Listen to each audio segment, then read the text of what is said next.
Dorilarni o'zboshimchalik bilan qabul qilish sog'liq uchun jiddiy zarar.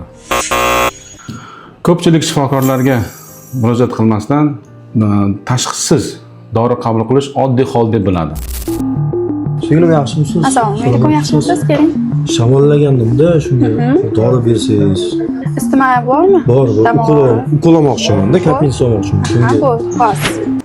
Aslida bu holat juda noto'g'ri, oqibati organizmga juda katta zarar keltirishi mumkin. Noto'g'ri tanlangan bu dorilar organizm uchun muhim bo'lgan, hayotimiz uchun muhim bo'lgan organlarimiz bor. Bosh miya, yurak, buyrak, jigar kabi organlarga salbiy ta'sir ko'rsatib, ularning faoliyatini ishdan chiqarishi mumkin.